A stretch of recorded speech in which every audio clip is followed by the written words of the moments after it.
Hello my dear friends, कैसे हैं आप सभी। आशा करता हूं आप सभी अच्छे होंगे। और आज हम पढ़ते हैं यूज्ड टू, जो सेमी मॉडल वर्ब का लास्ट है, या हम इससे कह सकते हैं कि एक तरह से मॉडल वर्ब्स ही हैं ये। सेमी मॉडल वर्ब्स तो इसलिए कैटेगरी इनको अलग से बना दिया गया ताकि ये मेन वर्ब और हेल्पिंग वर्ब दोनों का ही काम करती हैं सेंटेंस में, राइट। जैसे नीड हो गया और डियर हो गया, जैसे हमने पिछली वीडियो में पढ़ा था। तो आइए अब हम समझते हैं यूज्ड टू के जो प्रयोग हैं वो किन किन तरीक़ों से किए जा सकते हैं। सबसे पहली बात तो यह है कि यूज्ड टू का जो प्रयोग है वो सेमी मॉडल वर्ब के रूप में यदि हो रहा है तो वो पास्ट की हैबिट्स को दिखाएगा, और यदि यूज्ड टू का प्रयोग एडजेक्टिव के रूप में हो रहा है तो ये प्रेजेंट, पास्ट और फ्यूचर तीनों की हैबिट्स को दिखाएगा, राइट। तो सबसे पहले हम सेमी मॉडल वर्ब के रूप में यूज्ड टू का प्रयोग पढ़ते हैं। जिस प्रकार से पास्ट की वो आदतें या हैबिट्स जो अब कंटिन्यू नहीं है या बंद हो चुकी हैं, राइट। यानी पुराने समय में हम कोई भी काम करते थे और अब वो पूरी तरह से बंद हो गया है, अब हम दोबारा उस काम को नहीं करें, तभी हम यूज टू का प्रयोग कर सकते हैं, राइट। जैसे वह स्कूल जाया करता था, अब नहीं जाता, तो इस सेंटेंस को कैसे बनाएंगे। ही जाया करता था, used to, he used to go to school. एक बात हमें हमेशा ध्यान रखनी है कि कोई भी प्रयोग या कोई भी कार्य, जैसे मान के चलो वह धूम्रपान किया करता था लेकिन उसे हमने 2 दिन पहले धूम्रपान करते हुए देखा, तो हम उसके लिए कभी ये नहीं कह सकते कि वह धूम्रपान किया करता था। उसके लिए हम यूज्ड टू का प्रयोग नहीं कर सकते थे। ये उन कार्यों, उन हैबिट्स के लिए है पास्ट की, जो पूरी तरह से अब बंद हो गई हैं, दोबारा उन्हें ना किया जाए, इस बात का विशेष ध्यान रखना है। हम धूम्रपान किया करते थे, राइट। तो वी यूज्ड टू स्मोक।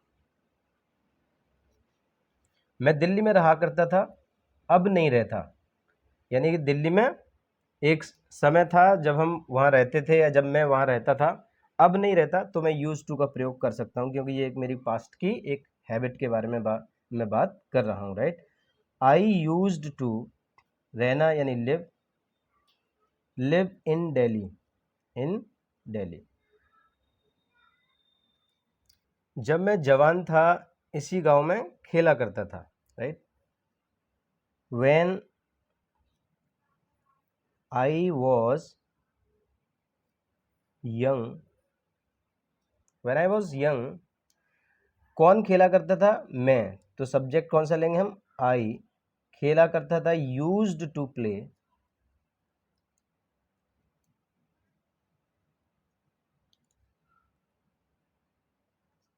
इसी गांव में, इन, पीछे लौटेंगे तो इन दिस विलेज,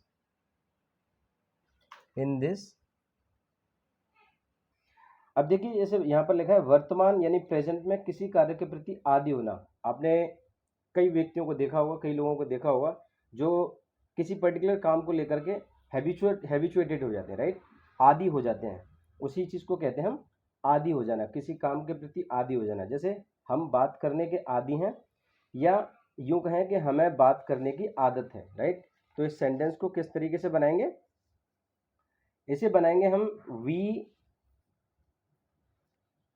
है यानी are, we are used to, we are used to talking. याद रखनी है, जब भी किसी भी कार्य को लेकर के कोई व्यक्ति आदी हो जाए तो वहां हम यूज्ड टू के साथ आईएनजी का प्रयोग करते हैं वर्ब में, राइट। राम धूम्रपान करने का आदी है, या राम को धूम्रपान करने की आदत है, तो हम कैसे लिखेंगे, Ram is used to smoking, right. मुझे जल्दी जगने की आदत है, आई एम यूज्ड टू, जगने यानी गेट अप होता है, तो हम इसे लिख सकते हैं गेटिंग अप।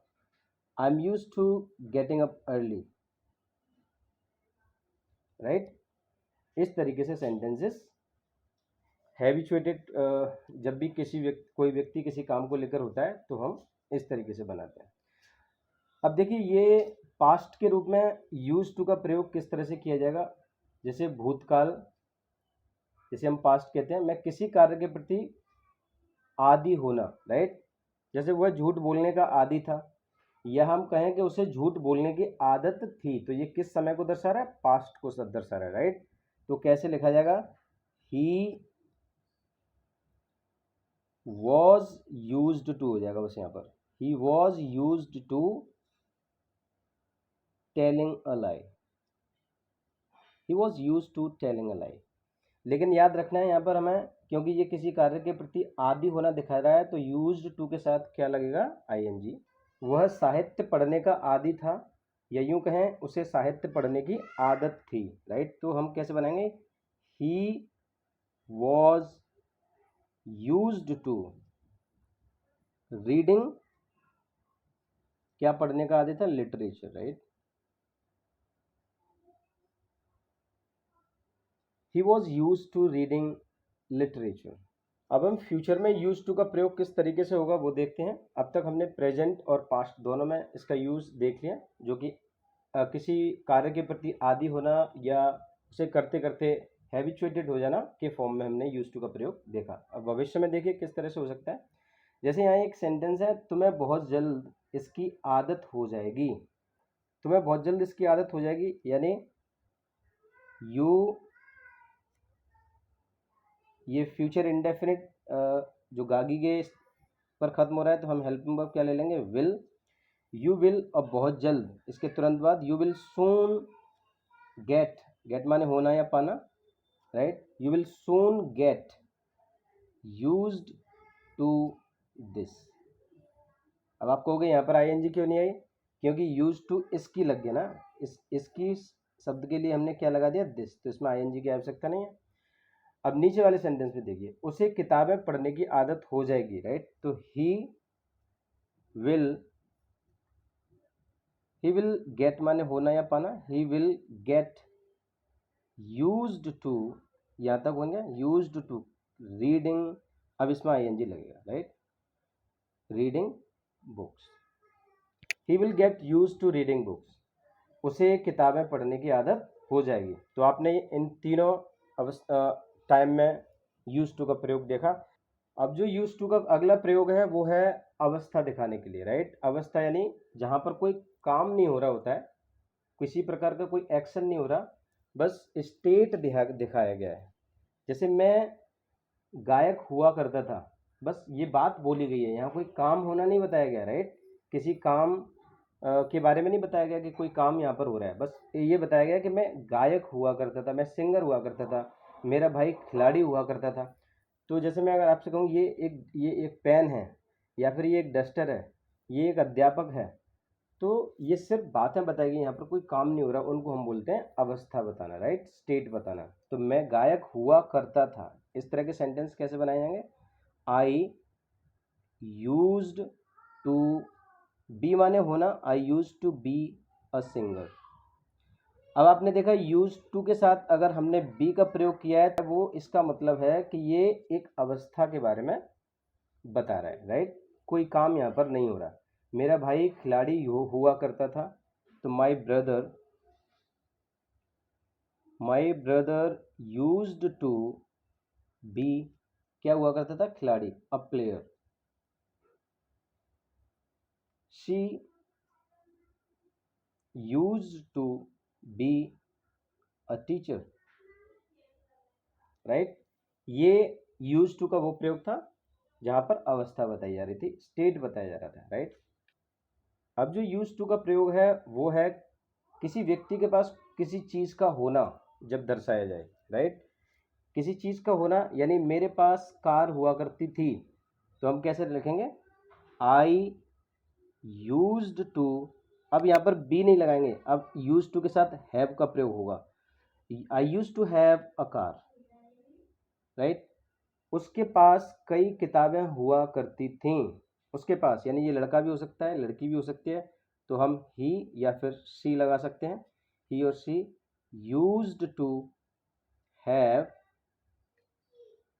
मैनी बुक्स, कई किताबें, राइट। उनके पास बहुत पैसे हुआ करते थे।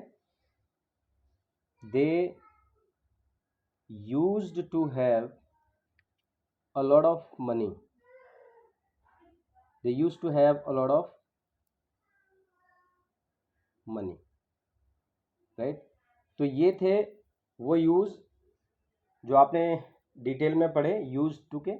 अब इसको समझ लीजिए, ये जो हैव लग रहा है यूज टू के साथ, ये जो हैव है, ये जैसे मैं कहूँ आपसे मेरे पास एक पेन है, तो मैं क्या कहूँगा, आई हैव अ पेन। उसके पास एक पेन है, ही हैज़ अ पेन। तो हैज़ और हैव जब स्टेट बताते हैं, राइट, कि उसके पास पेन है, ये अवस्था बताते हैं, तो ये किसी चीज़ के, किसी व्यक्ति के पास होना दर्शाते हैं। वहाँ पर हैज़ और हैव के साथ वर्ब की थर्ड फॉर्म प्रयोग नहीं होती। अगर हैज़ और हैव के साथ वर्ब की थर्ड फॉर्म प्रयोग होती है, इसका मतलब वहाँ एक्शन हो रहा है और वो एक टेंस के अंतर्गत आता है। तो आज के लिए इतना ही। Thank you very much, have a nice day.